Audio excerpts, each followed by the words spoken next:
Welcome to ZBC News Online, and I'm joined here by one of the two deputy governors of the Reserve Bank of Zimbabwe, that is Dr. Khupikile Mlambo, to talk about the state of the economy vis-a-vis how the central bank is trying to stabilize the entire economy. During this interview, we are going to be talking about issues to do with the pricing of goods and services in US dollars by other retailers, the issue about the exchange rate, and obviously the shocks which happened last week with regards to the exchange rate. Welcome to ZBC News Online, Dr. Mlambo. Thank you very much. Good afternoon, and thank you for having me on your program. Thank you very much. During this interview, we just want to bring to the fore the various issues which are affecting the economy. The issue of the pricing of goods and services, the exchange rate, which has actually gone high, as well as issues to do with the last week's shocks, which saw the exchange rate going to as high as 20 to 1 again on the alternative market. But let's start to look at the issue of the reintroduction of the Zimbabwean dollar, which the central bank undertook in June. Do you think that the conditions were fertile for the central bank to say, let's do away with the multi-currency and use the Zimbabwean dollar? Okay, very good question. Just to correct that, the decision to do away with the multi-currency and introduce the Zim dollar as a legal tender was really a government decision, not RBZ decision. But having said that, let me just explain that that decision was part of a program that we've been implementing since October last year, which was really to stabilize the exchange rate, to bring in a new currency. We started in October with separating the Nostro accounts from the RTGS accounts, although at that time we maintained parity between the two accounts. Before you proceed, you said that it was the decision of the government. Yes. Are you saying you didn't concur with? No, we did. No, I'm saying we did, but the act, the RBZ Act, makes the currency introduction, the issues of currency introduction, a government issue, not an RBZ. So it's not RBZ alone that decides on that. Okay. It is. We are part of the decision making. But just to lay out the process. Those stages. So the first stage, as I said, was to separate the Nostro from the RTGS accounts, but we maintained parity between the two accounts.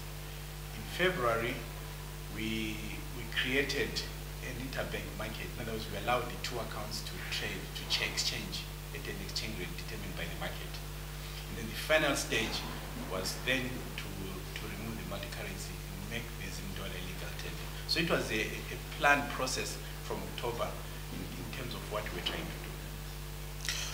But currently what is happening, we've seen that people are still preferring using the US dollar. If you go to other markets, for example, in downtown Harare, people are still charging their goods and services in US dollars. Do you think that that decision came at the right time? I think there's something I want to call the psychology of the dollar. And in my unhappy state, I call it the tyranny of the dollar. What I mean by that is that if you look at all the countries that have dollarized, it has been extremely difficult for them to exit dollarization successfully because of the tyranny of the dollar, or the psychology of the dollar. It takes time for people to escape that psychology of the dollar, because the dollar is the most convenient currency in the world, if you like. So clearly, it will take us time to exit that psychology of the dollar. But having said that, it's important to understand that as we implement policies that strengthen the demand for the dollar, we can begin to distance people away from thinking in US dollars. Price, because now everybody prices in US dollars and then does a conversion. We want to go to a situation where people do not think in US dollars, but actually do price in the local currency without thinking about how much would I have got for this if it was in US dollars. That is what I call the psychology of the dollar. We need to dealing from that challenge. And that is why, for me, it's very important that there is a cooperation from all the stakeholders to escape that tyranny of the dollar. And as for ourselves, we need to implement policies that bring stability to the economy, but at the same time, we need our partners in business, the retailers, the traders, public, to start also cooperating with us as we improve the stability of the economy, to think in local currency. So is it an admission that the reintroduction of the Zimbabwean dollar as legal tender was done before the fundamental conditions, for example, the issue of the forex reserves at the central bank, before you achieved that? Do you think, are you admitting that those conditions had not been met before it was introduced? Not at all, not at all. What I'm saying is that exiting dollarization has never been easy for any country. Look at Ecuador, look at DRC, look at Angola, just to name a few. To my knowledge, the only country that successfully exited dollarization was Israel, but a huge balance of payment support. Ourselves in Zimbabwe now, we undertook this policy for a number of reasons. One, we knew that we did not have enough reserves. And secondly, we were not eligible for foreign support. So we're on our own. But having the US dollar meant that also we did not have the monetary policy instruments to actually manage this economy. So to create those conditions for us to have monetary policy instruments, we needed to move to our own currency. Besides also, remember that this country called Zimbabwe has never had enough foreign currency. And this goes back to the 60s. I would say maybe even beyond that. Of course, the recent shortages, which began in 2016, are different after a hiatus of 2009 to 2014. But we've never had enough dollars. So I think Zimbabweans need to understand that. And that is why even before, when you traveled, your passport at the back had a page where you'd apply for foreign currency and would stamp that you've taken so much foreign currency. So clearly, it didn't matter how long we waited. We've never had enough foreign currency. So it looks like this is a lost battle because people are continuing to charge in US dollars and nothing is being done to them. No, we're in a process. What? No, we're in a process. You see, we're exiting dollarization. So this is a process. And of course, there'll be bumps on the way, like the bumps we experienced recently. But you must accept that when the time we introduced the local currency, let me say first of all the interbank market, then the local currency, we had managed for a couple of weeks to narrow the spread between the official rate and the black market rate. Unfortunately, the week before and last week, there was a coincidence of things. One was that the tobacco season came to an end. And therefore we are entering the most difficult part in terms of foreign currency inflows. But second, also there were speculators that also came into the market. Actually, if you look at the timing. What do you mean by speculators? Well, there was speculation on the Zim dollar, on the foreign currency markets last week, especially on Thursday last week. Okay. But the point I wanted to make sure is that our timing was also, if you remember what we did, we introduced the interbank market in February. But why did we pick February? What did you understand? Because February, that's the time when we have all our main four sources of foreign currency working together. We have gold, tobacco, platinum, and chrome, all working together. So we had expected to see an increase in the inflows of foreign currency, coming especially from tobacco. But unfortunately, tobacco didn't perform as well as we expected. And then the gold sector also suffered from electricity cuts, so we didn't get the inflows we expected. But generally, in a normal year, in a good year, that would have been the best time to introduce these reforms. So, Deputy Governor, what can be done to those people or businesses which are charging their goods in US dollars? Do you have sufficient legal instruments to arrest them? First of all, it's important to, let me explain that SI 142 makes it very clear that the Zimbabwean dollar is now the only legal tender in this country. So it's the only currency that you can transact with, whether you're selling or you're buying. So the act is there. And then to buttress that with the Bank Use Promotion Act, which is managed by the Financial Intelligence Unit. And it gives them powers, certain powers that allows them to take action on people that break the law.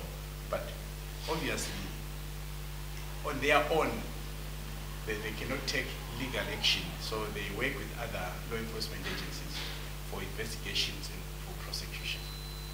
So the powers are there, but I think the challenge that we have is on the implementation. You're failing to implement that. Not we're failing, challenges to implement.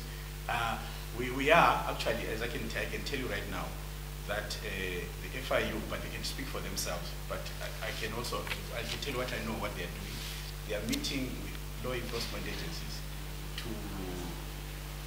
for what they call capacity building, so that law enforcement agencies will know also what their responsibilities are within the context of the Bank Use Promotion Act. Thank you very much there. Let's come to the issue of cash. You are one of the two deputy governors responsible for policy. What is the policy position with regards to the amount of cash that this economy should be having? Because of late we have seen ordinary citizens suffering from being charged high premiums by some mobile money operators. Right. How much cash should we be having in this economy? Yeah, in general, you'd expect that cash, that I'm talking about paper money, yes, notes and coins, right? In general, you'd expect them to be between 10 to 15% of your total deposits. At the moment, we have only about 5%.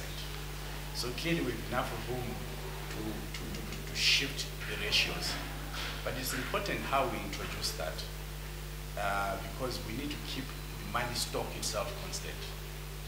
So the total money stock, including your RTGS money, the notes and coins and so forth, we need to keep that constant, but we change the ratio. So now this has to be discussed between us and the Ministry of Finance, and they actually will be starting that discussion. As you read in the monetary policy statement, we have said that we are going to look into how we can put more cash in the economy without increasing money supply.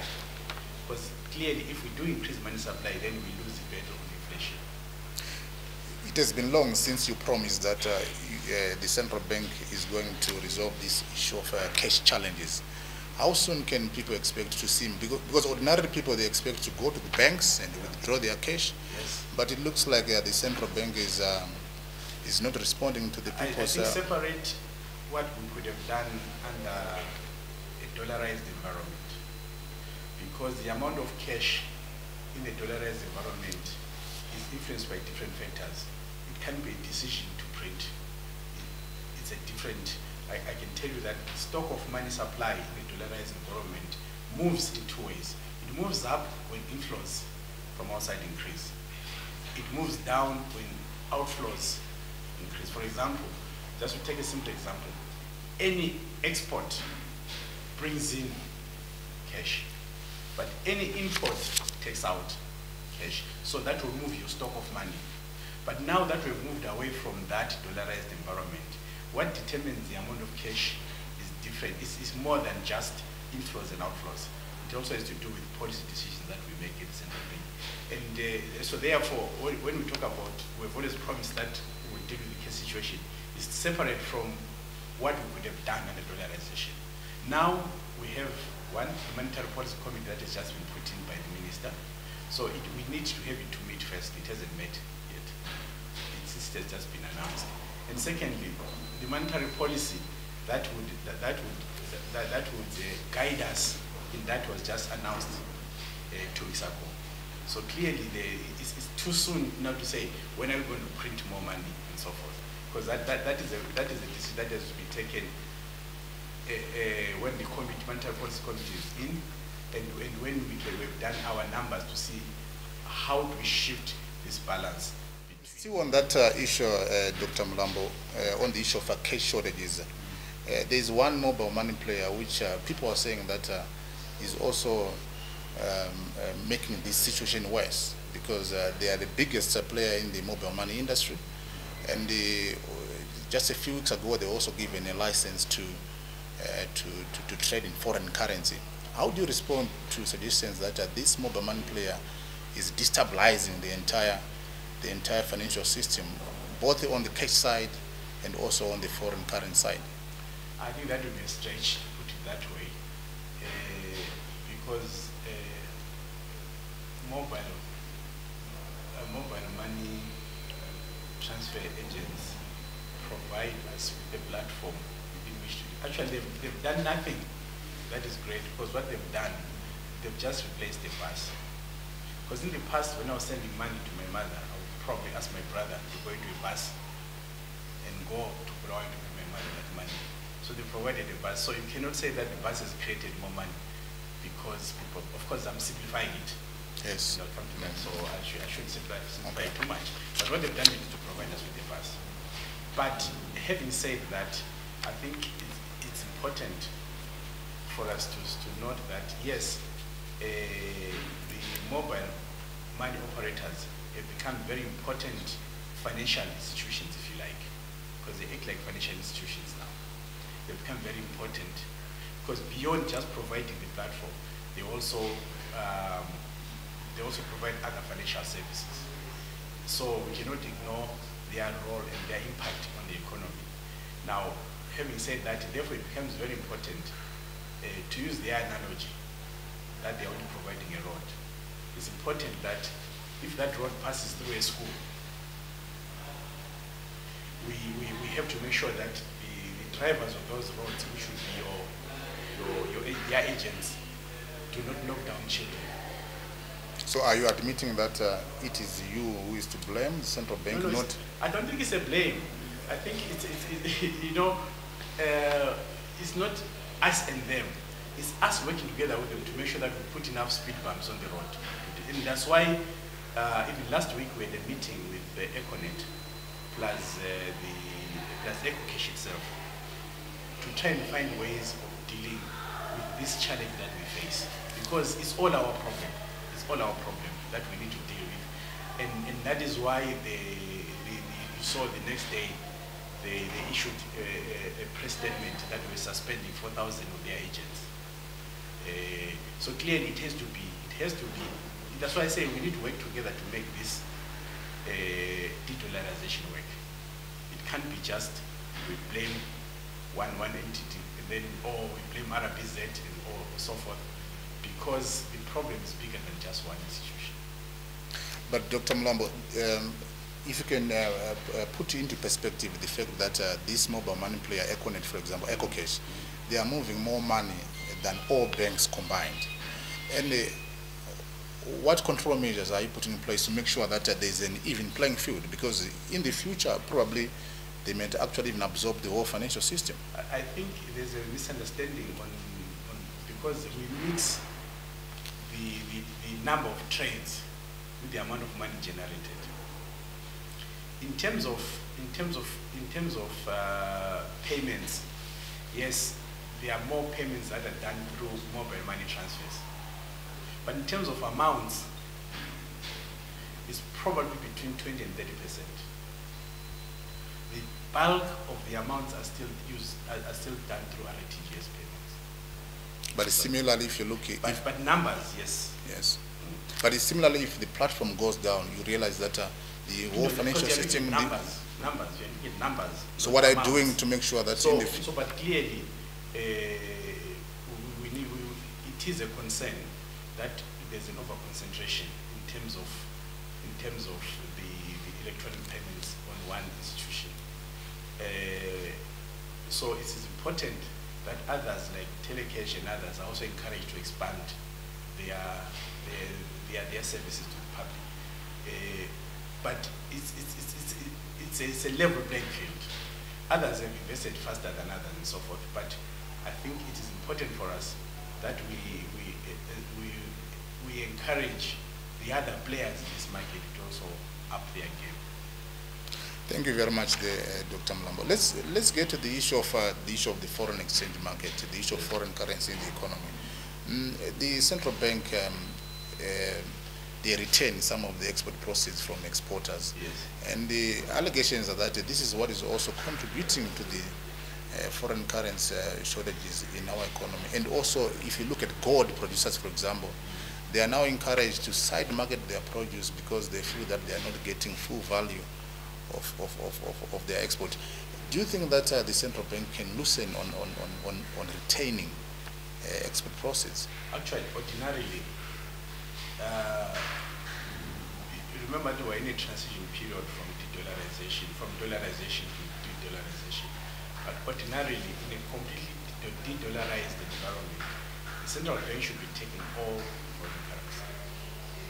And if you go to South Africa, there is no gold producer who retains foreign currency, or to Zambia, because when those revenues come in, export revenues come in, the dollars sit in the central bank, and the recipients are given local money. So, is it not by choice that they say we need the local currency? No, they cannot. I mean, go to any shop in South Africa and say I have dollars I want to pay. It's not going to be No, I'm referring to the exporters in other countries. That's what I'm saying. When the exporters in South Africa get their export revenues, the foreign currency stays in the bank, but they are given rands. Because when they purchase anywhere in South Africa, they are going to use rands. But we realize that we're not at that level yet, because we are moving from a completely dollarized environment. So we still allow these retentions. But ordinarily, when you implement a policy, you want to avoid exemptions as much as possible. But clearly we realize that for us to build confidence, you need to allow exporters to retain part of their money. And in any case, there are important purchases in this country that are necessary, but they do not have access to foreign currency, nor do they generate foreign currency. And the case in point is very clear. It is fuel. Fuel is one of the biggest consumers of foreign currency, but they generate zero foreign currency. But it's a very necessary product in the economy. So you need to find ways of making sure that there's access. And people say that all the time, but for a long time, the retentions were not there for a long time. But fuel companies started long ago to come, I mean, from 2016 or so, to come to the central bank to ask for foreign currency. You talked about the issue of fuel companies. I understand that you are funding the fuel imports through the letters of credit. Yes. Is it a sustainable way of doing that? Because people are saying that it is also the government which is subsidizing part of the fuel. Well, yeah, cost. I mean, right now, I mean, you know that the fuel is priced differently, and the exchange rate at which they acquire foreign currency is published. It's slightly different from the interbank market. So clearly there is and this is government policy to let fuel remain affordable to the public. And yes, so there is a subsidy. Or you admit it's a subsidy? No, there is a subsidy, because they're not buying at the market rate. Okay. No, thank you very much. Let's go to what happened last week when yes. the rate on the alternative market and also even on the interbank market just went up. What really happened? Because there are many stories which are being talked about what drove the rate to go up. Well, of course, what happened was that there was a lot of speculation that went on last week, where there were certain large speculators that went into the market to purchase foreign currency. Of course, like I said, that is really an issue that the Financial Intelligence Unit Director most qualified to talk about, because that's really where they are at.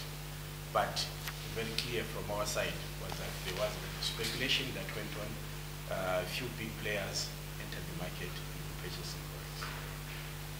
And some talks during the rounds is that it is the central bank which empowered those speculators to, by way of giving them probably TBs which had matured, and they went into the market to convert. Well, I can assure you that we have not issued a treasury bill in the recent months. Which is another issue, Dr. Mlambo, because we've seen that because a lot of this weakening of local currency probably has been happening on the fact that there's been a growth in money supply. Yes. Where is that money coming from? Who is creating that money? Well, I think remember that we, let me put it differently. Central banks never, well, rarely, let me put it, rarely print money except to monetize a fiscal deficit. So there's been a carryover of a past deficit, not recent deficit, carryover of the past deficit that had been monetized by the central bank. And so that increase in money supply was to monetize past deficits. We know now, for example, that the minister is not carrying any deficits. He has been very clear that he has been running a monthly surplus. But you needed to still monetize the past deficits. We also needed the central bank, or sorry, the ministry in the past also borrowed from the central bank, or had an overdraft from the central bank that needed to be expanded also.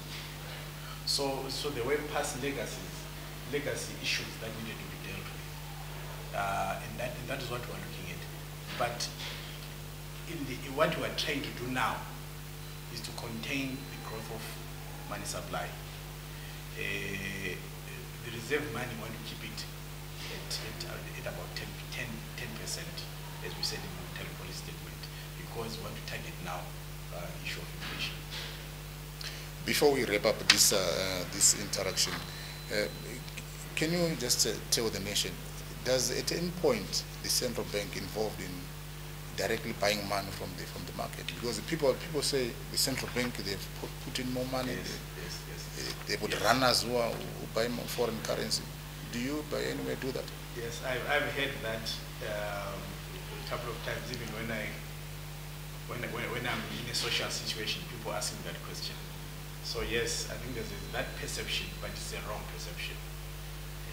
Any time since I joined the central bank, I've not come across a meeting where we said we're going to buy foreign currency in the market. We don't buy. We're not players in the black market at all. That I can assure you. That is the truth that I know.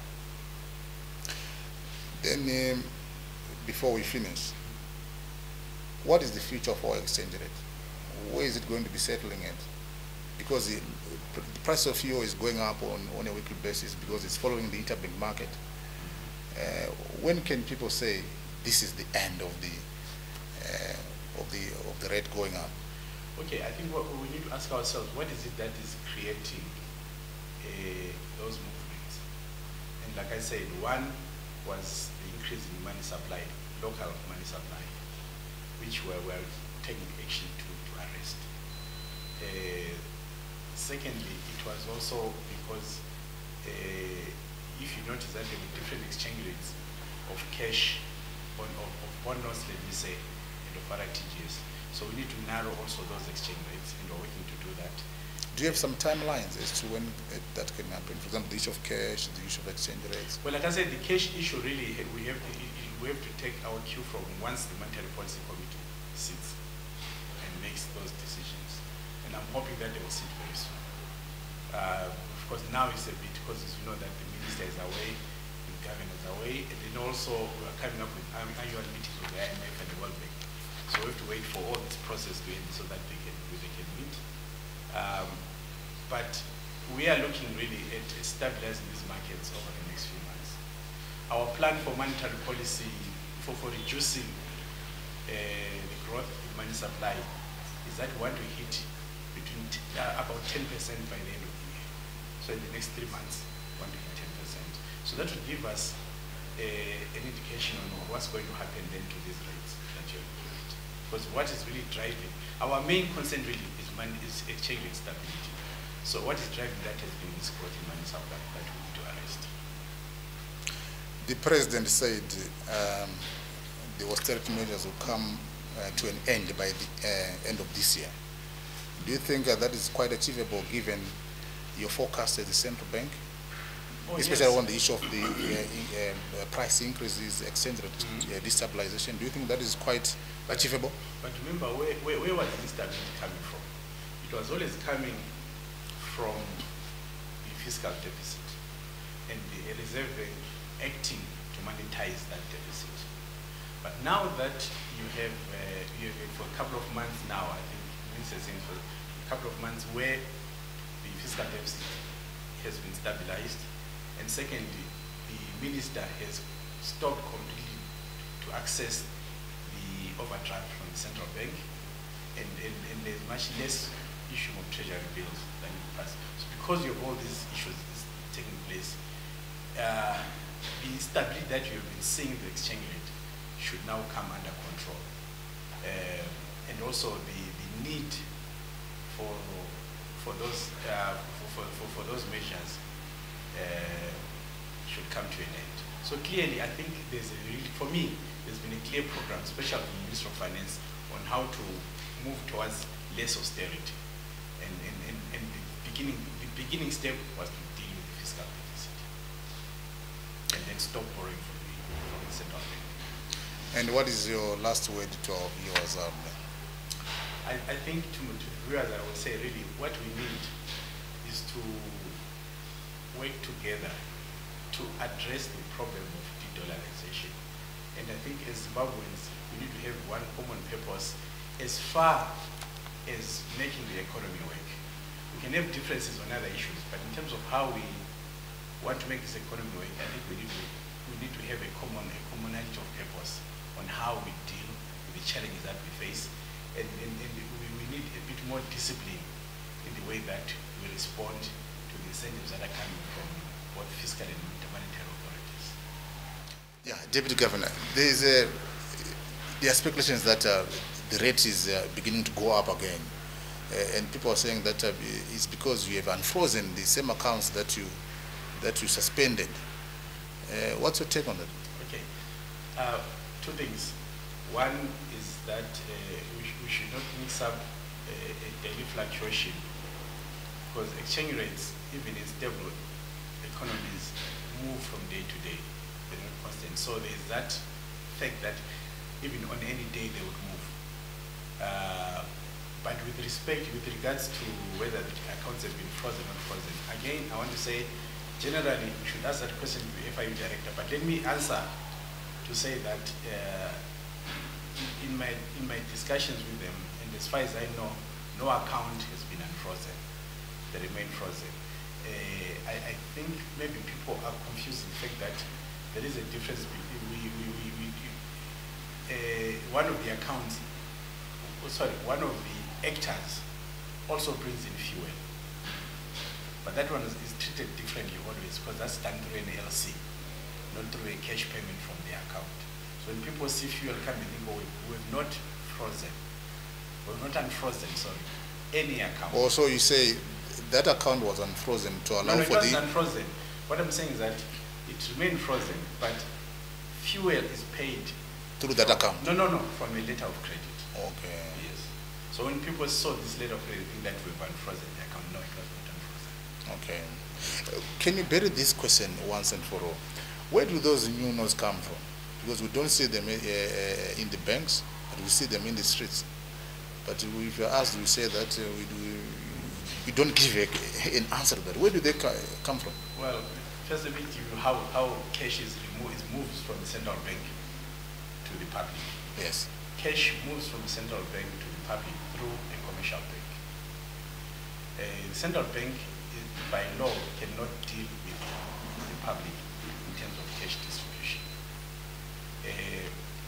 So all the notes that you see must have come through the commercial banks, because that's what we did. But I know that also recently the exchange bureaus have increased in number, and a lot of them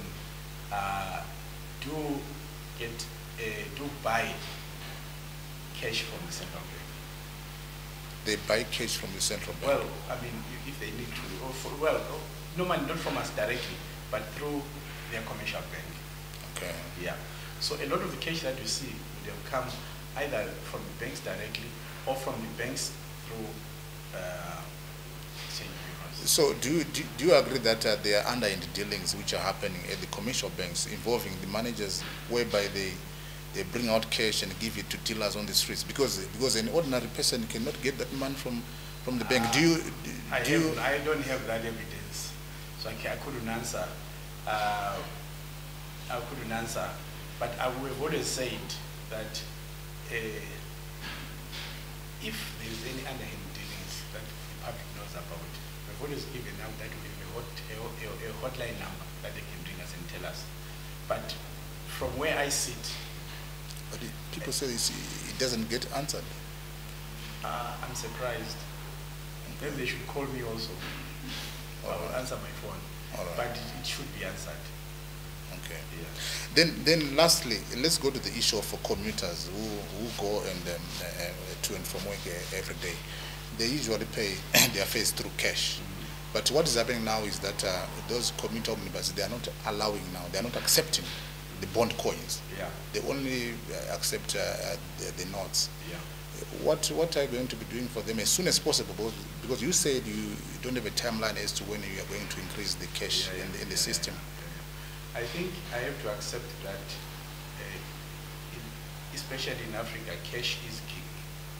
So people feel better when they are holding cash. It's physical, it's in their hands. It's different from something that is on my phone. And I think that the combi drivers also face a particular issue, because that's why I say that we have to deal with these issues by everyone cooperating.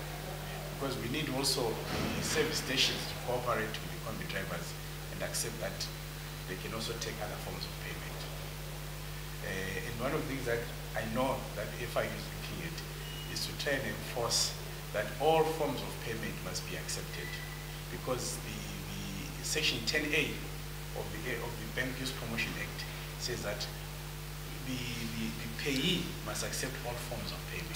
So are you saying that if a combi driver doesn't accept cash, I have to open the sections and say? No. I'm explaining that. Okay. That the law says that. So we need them to be effective in how we apply the law. But it's not only combi. What I'm trying to say is not only combi driver. That's what I'm saying. It's not only them. It's also a big. I think that they have told us that there are some service stations that don't allow. So you remember that Minister Chas is getting a lot of those service stations that day. So it's a cooperation between ourselves, between the Minister of Energy, between ZERA, between Zimbabweans in general. That's why I was saying at the end that we need Zimbabweans to have a commonality of purpose in as far as running this economy is concerned. It's not only RBZ. Thank you very much. And just on the issue of these crisp movements, we say the money moves from central banks to commercial banks, and then maybe it ends in the streets from commercial banks. But as regulators, are you not curious about this problem because of the impact it has? Oh yes, we are interested. But maybe let me just say, the problem is not the crisp note, because as notes get old, you replace them. So you shouldn't expect to see dirty notes in the street only. I mean, because why they're crisp? Because we're replacing the old ones. So the problem is not the crisp note, but the problem is the amounts that you are seeing in the street that we need to deal with. And we clearly need to deal with it. But then sometimes we face challenges, because the Act does not criminalize possession, but rather trading. So unless you can see someone trading and prove that I saw them trading, the Act does not give the power to prosecute. Because if they are holding money, it's not a crime. It's only when I can see them trading, and there's proof that I saw this person in Mbare or near Nichols actually trading, that the law kicks in. So that's a challenge that we also face. And I know that FIU is having discussions with the drafters of the law to see if we can strengthen that part. Thank you very much. Thank you.